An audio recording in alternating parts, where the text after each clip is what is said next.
Assalamualaikum warahmatullahi wabarakatuh. Hello guys, welcome back to my channel Vitanev.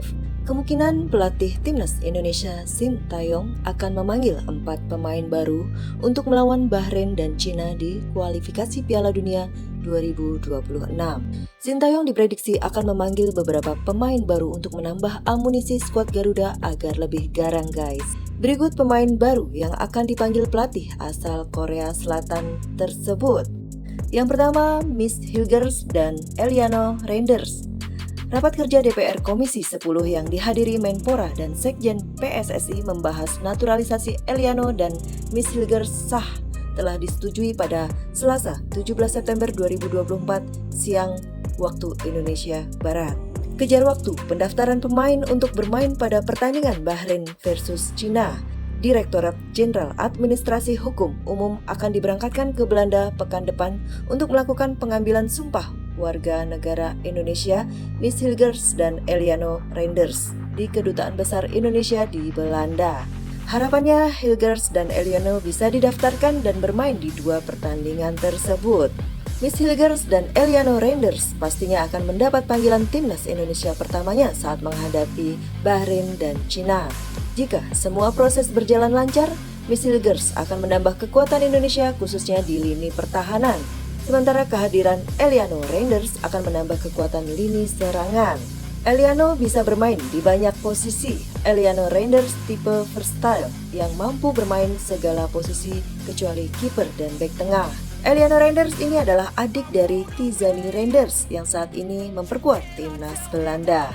Kemungkinan lain yang akan dipanggil Sintayong adalah Jens Leven, penyerang timnas Indonesia U20. Kemampuan Jens Leven sudah terbukti saat membela timnas Indonesia U19 juara Piala AFF U19 2024.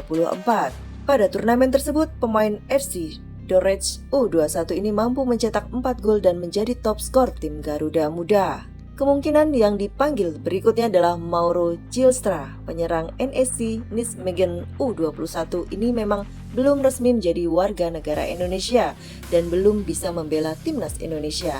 Andai belum bisa bermain melawan Bahrain, penyerang berusia 19 tahun ini bisa disiapkan untuk menghadapi laga berikutnya kontra Cina. Namun kemungkinan itu cukup terbuka mengingat pernyataan Mauro Gilstra yang mengaku sedang mengurus naturalisasi. Terupdate dari Sandy Walsh guys, Sandy Walsh membagikan hasil MRI di stories Instagram eksklusifnya. Ia mengaku cedera yang dialami tidak parah tapi juga tidak ringan. Halo semuanya, hasil MRI saya baik tapi juga tidak terlalu bagus, kata Sandy Walsh yang mengalami cedera saat berlaga pada pertandingan Indonesia versus Australia waktu itu. Fullback 29 tahun ini pun mengaku akan berjuang sekuat tenaga agar tersedia untuk laga timnas Indonesia bulan depan. Kita doakan saja segera pulih ya guys. PSSI diminta untuk mengurangi naturalisasi pemain buat timnas Indonesia. Federasi sepak bola di tanah air itu didesak untuk membina pemain lokal ketimbang menaturalisasi pemain diaspora.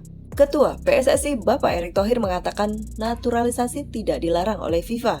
Dalam statuta FIFA, setiap negara diperbolehkan untuk melakukan naturalisasi namun dengan syarat tertentu. Misalnya pemain yang dinaturalisasi harus memiliki darah dari negara barunya, maksimal 3 keturunan atau kakek dan nenek. Jika nihil, pemain itu mesti tinggal di negara barunya selama 5 tahun berturut-turut atau 10 tahun tidak beruntun. Bapak Erick Thohir yang baru melakukan pertemuan dengan Menteri Hukum dan HAM, Menkumham Supratman Andi Aktas di Kemenkumham Jakarta Selatan, Kamis 19 September 2024, mengisyaratkan naturalisasi dibutuhkan untuk memajukan timnas Indonesia. Saya rasa di era demokrasi, perbedaan pendapat itu suatu yang dimaklumi, tetapi PSSI dan saya yakin Pak Menteri dan pemerintah, kami harus mempunyai target untuk perbaikan prestasi timnas Indonesia, ujar Bapak Erick Thohir. Itu target yang utama. Cara-caranya pun terhormat. Kenapa? Aturan FIFA menjelaskan setiap negara boleh menaturalisasi pemain, imbuh Bapak Erick Thohir.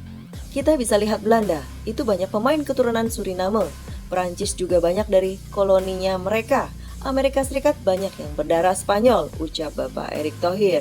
Menurut aturan FIFA, Spanyol juga pernah menarik Diogo Costa dan timnas Brazil. Italia juga menarik pemain dari timnas Argentina, kata mantan bos Inter Milan itu. Sepak bola itu adalah event global. Dan semua terbuka menurut aturan FIFA, yaitu pemain naturalisasi yang bermain di kompetisi selama 5 tahun atau yang memiliki darah dari ibu, ayah, kakek, dan neneknya, terangnya. Kalau menurut saya pribadi sih ya, lanjutkan Pak, semangat. Kami para supporter dan timnas dan pecinta sepak bola Indonesia berada di belakang Bapak untuk mensupport terus perkembangan sepak bola Indonesia. Untuk para pemain lokal ya harus berani bersaing ya, meningkatkan performa dengan menunjukkan kualitasnya, termotivasi untuk terus belajar dari para pemain abroad, contohnya seperti Rizky Ridho, Witan Sulaiman, Egy Maulana Fikri, selalu dipanggil Sintayong, ya karena kualitas mereka sama dengan para pemain abroad. Jadi nggak perlulah ada kalimat akamsi dan lain sebagainya. Come on, open your mind guys. Rubah paradigma kalian, jangan malah membuat gaduh persatuan dan kesatuan.